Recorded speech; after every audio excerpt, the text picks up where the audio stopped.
Hello, all you fabulous females out there. This is Louise Fennell coming to you from mmtv. My guest today is Marlene Richey, who is a very fascinating woman who's been involved in jewelry. And she will tell you exactly what capacity, because I tend to get it a little bit confused. So I'm going to let her clear it up for you and for me. Marlene, why don't you tell our audience what you do and how you came to start doing it? Okay. Go ahead. Go ahead. Okay. Why don't you introduce yourself? Hello, my name is Marlene Richey, and I live here in Massachusetts. And then I will kind of go into like what I've done so that you can kind of get a feel for that. How does that sound? And so anyway, I came into the jewelry world. Number one, I studied jewelry in college, and but I realized I wasn't. Even though I was a talented designer, I was not a great designer. I ended up marrying a man who became a really great designer, and I ended up running the business because I understood both the design part, the production part, and then running a business as well, and then also marketing it. And I felt like I was, I was good at marketing and telling our story. So that's kind of how I started. And, Bill and I had a business for many, many years. And then, about like 15 years or so ago, we went our separate ways.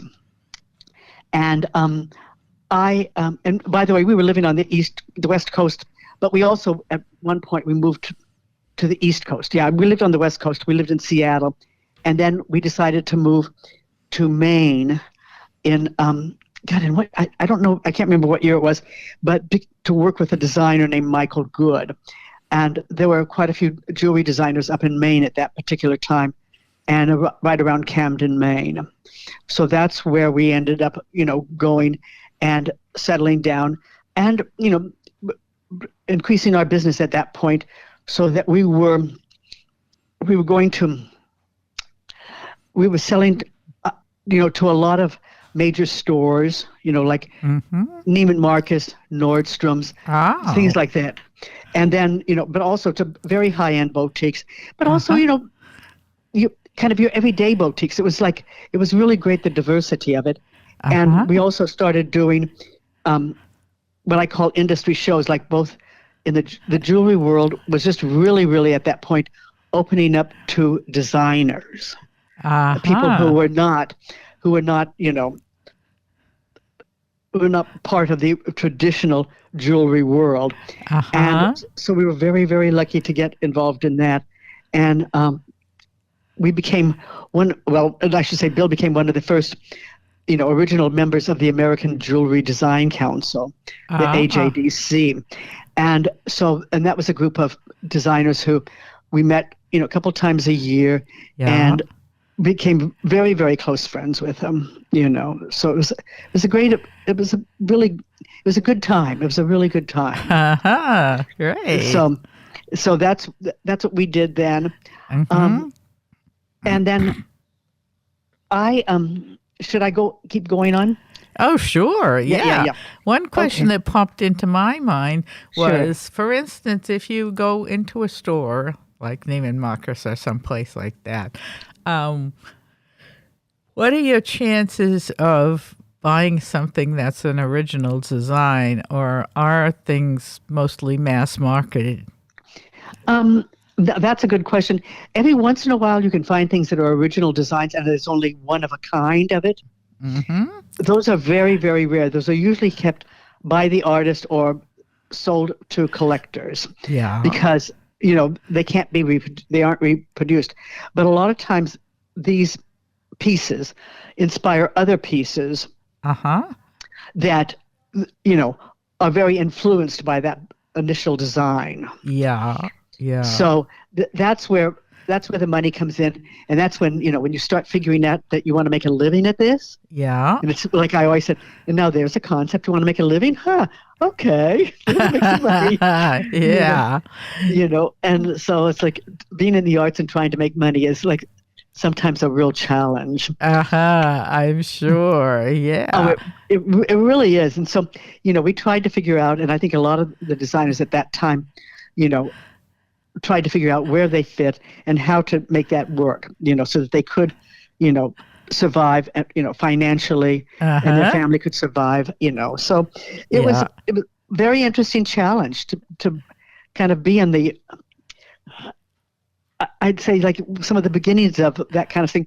Although these things have been going on for centuries. Uh-huh. There's been jewelry designers, and people who handmake jewelry Uh-huh. for centuries, Sure. so, Yeah. but this is the first time it was more contemporary, and people were kind of coming out with what they called collections. They were being inspired also by fashion, Aha. you know, Okay. where they came out with like, oh, I'm going to make my sunrise collection. I'm just making up names now. Sure. My sunrise collection now, and they're Yeah. going to all be inspired by kind of the same look and everything like that. So what you would do is, like, as a buyer, or Mm-hmm. as a patron, you would Mm-hmm. buy maybe a pair of earrings, but then you'd want the bracelet to go with it, and the Mm-hmm. necklace to go with it, Yeah. and things like that. So that's, we tried to make one sale, you know, more versatile. Oh, sure. Yeah. The thing that's sort of, as you're talking, sort of things are popping into my head. And I Yes. remember I had a friend who traveled to Europe and bought a piece of jewelry. It's kind of expensive. And then got home and brought it to a jeweler to be appraised and found out that it wasn't worth anywhere near what she paid for it. Is there anything you can look for, any markings or anything that help you That, know? oh, that's so hard, and it's so easy for people who don't really know. And even like for myself, I would hate to buy jewelry like that, Uh-huh. because it makes me nervous that you don't really know.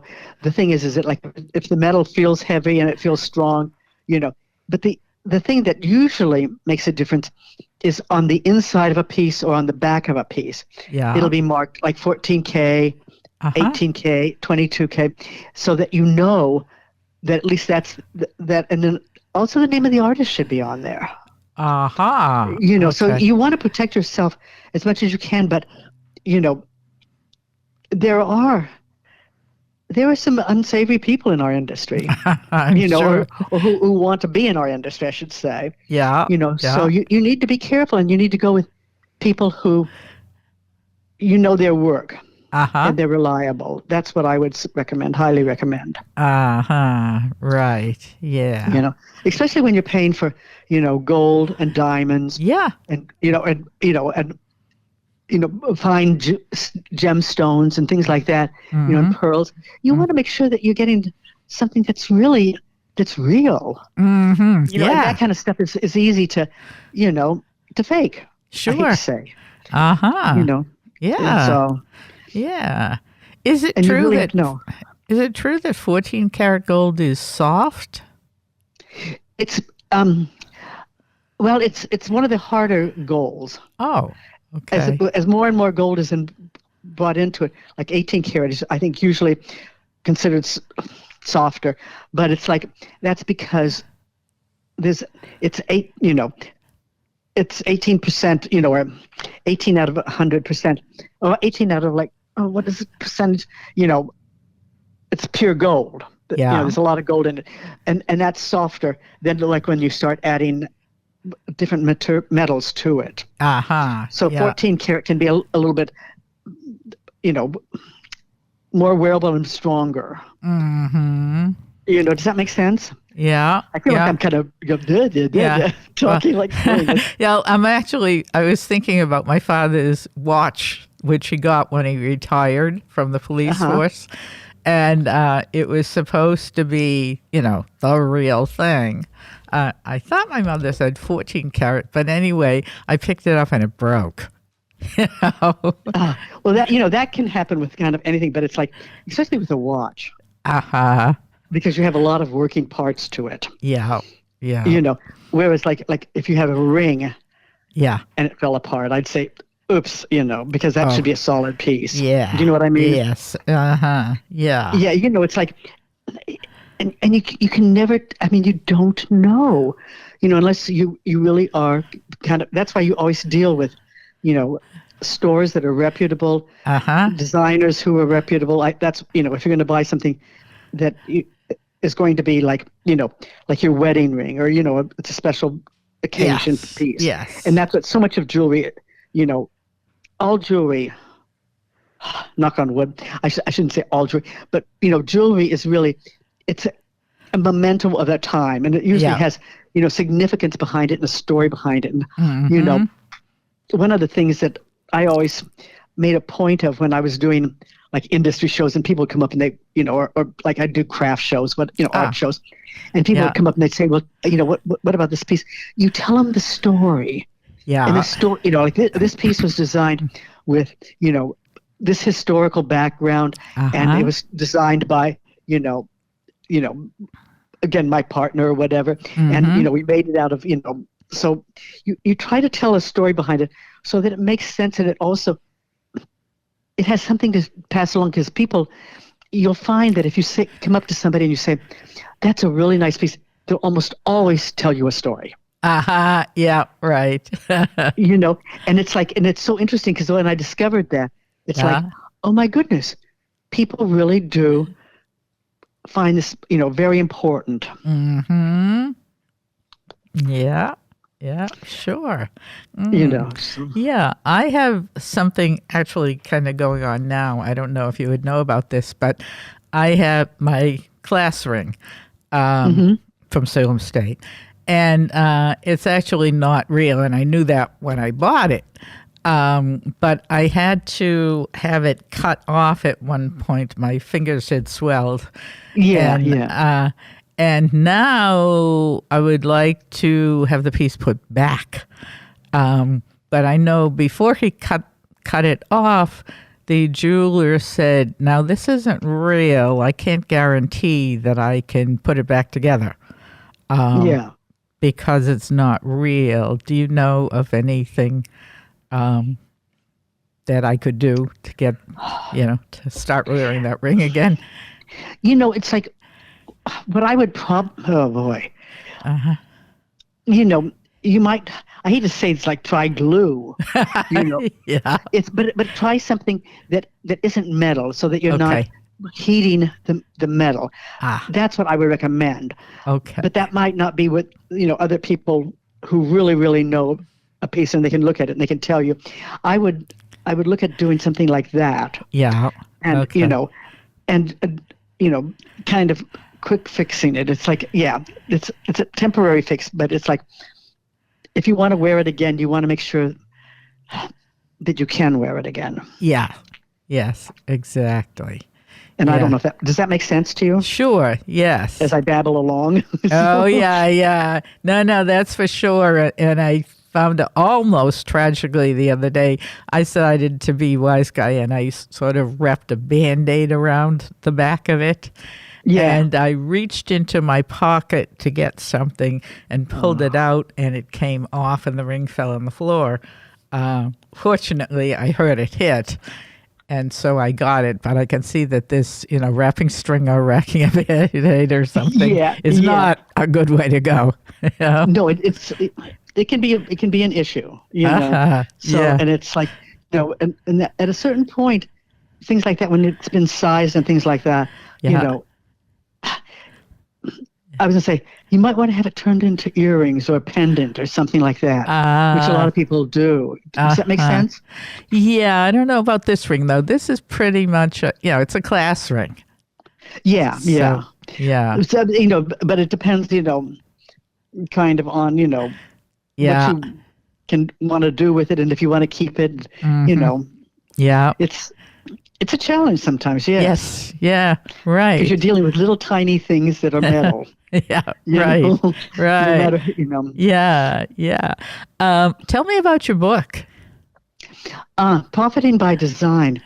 I wrote that, God, I think when I started it when I was living in Maine, and I also, I had been asked to teach a class.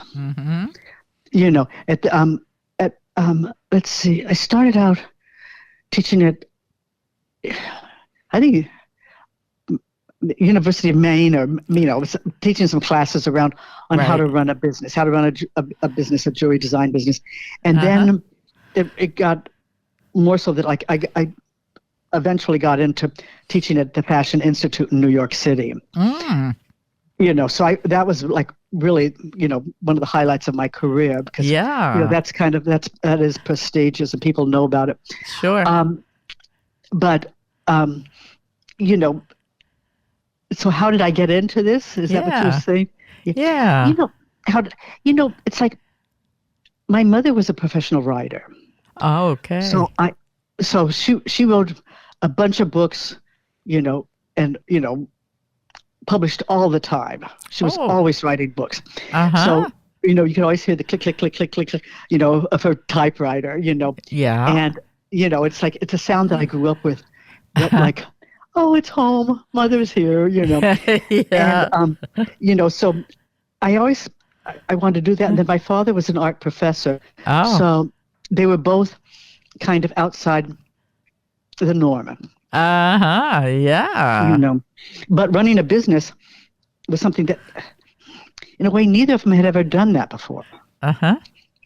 So, for me to, go out and find some work that, where we were running a business and things like that, I was working for somebody, like that. That was important. That became, important stuff. Yep, sure. Sounds daunting.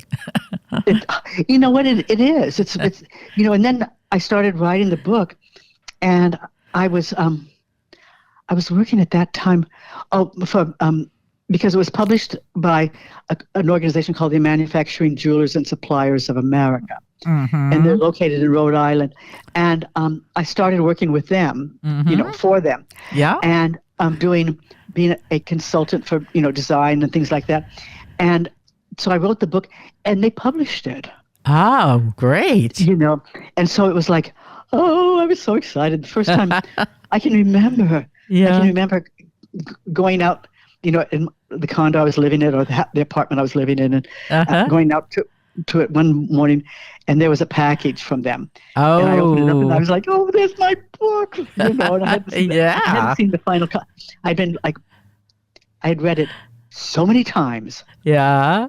It had, if you've ever done any proofreading for like an article or a magazine or, a project or whatever, and you read something so many times, you're going like, I don't even know why I'm reading this again, because I can't see a mistake even if there was one, Yeah, right. Yeah. But you always do catch something, know. Yeah. It's amazing. And especially if it's like, if it's been, you've seen it in one form and then it's like published in another form, you can see it. But you probably know exactly what I'm talking about. Yeah, well, I wrote for a newspaper for a few years. Oh, yeah.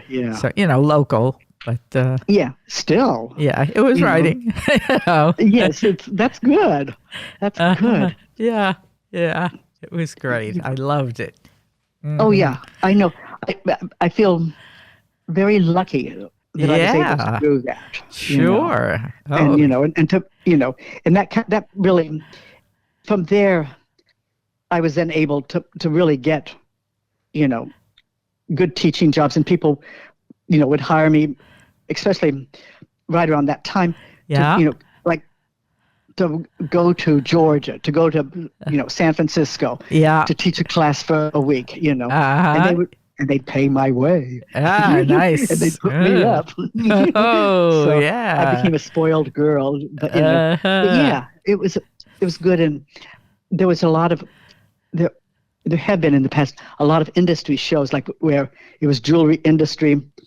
And especially there's a Las Vegas show that starts in June. It's the beginning of June, the end of May and June. I don't know the current dates. Yeah. But it's huge. Yeah. Yeah. So, being part of that and, sure. It's always good. Yeah. Yeah. Really important to make those connections. Yeah. I mean, that's the thing is like, being a writer is one thing, but being able to get it published is another. And it's like, it's all about connections to the people you know. Yeah. Yeah. And you have to be nice. Yeah, right. You can't be like a jerk and like, hey, my name is Marlene Richey, and I hope you, Yeah. fall down on your knees and, it's like, you have to, I think be a good person to Yes. get people to, want to work with you, Sure. because Sure. because it's all about relationships. It's Yep. all about the Yep. personalities, Right. Uh-huh. and I think Yeah. that's the same with any business. And that's one of those things that sometimes artists are like, well, you mean I have to, yes, you do have to, kiss people, Yeah, yeah, right. you know. So, Oh, I know. Oh, this has been wonderful. Thank you so much. I'm going to try. I think I'll go down and talk to the jeweler and see if something can be done about my ring because I oh, kind of please miss it. do. It's like a loss on my finger. Yes, I wore yeah, it for talk to, years. and sometimes like if the first one doesn't give you the answer you want, Yeah. you might try a second one. Just because they might have skills in from one, Sure. area to another. Does that make sense? Yeah, yeah, sure. I appreciate that. Thank you so much. Absolutely, Uh-huh. absolutely. Do you have a little gem that maybe you can leave people with for? And I think you have mentioned already looking on the back, but why don't you just either repeat that or some new clue about how not to get taken the way my friend did in another country? I think I think that the most important thing is like a lot of times is to get a second opinion. Mm-hmm. It's you talk to more than one person and kind of get a feel for it because if you're dealing with gemstones and Yeah. fine metals and things like that, Yeah. it's you want to get the first person may be somehow, I'm not saying involved, but they may be not as knowledgeable, or Mhm. they may have something. They'll say, oh, that's not a really good piece. Let me show you something that I can, that you'll really like. Yeah. And Yeah. that's what you have to watch out for. This, Yeah. the bait and switch. Okay. Okay. Gotcha. Yeah. So that's what I would Uh-huh. recommend. Okay.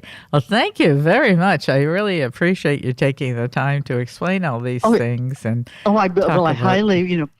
highly recommend that everyone go buy Profiting by Design by Marlene Richey. But no, Okay. and yes, anytime, I also have a website, so they can, Oh, hit, marleneritchey.com. okay. Why don't you repeat it? It's Marlene, Marlene, and then it's Richey. It's all one word, Okay. RicheyY.com. Uh-huh. All right, great. Okay. Okay, yes, to all you listening out there, this is Louise Yes. Fennell coming to you from mmtv, and I hope you learned a lot from this. I certainly did. And enjoy your evening. Good night for now.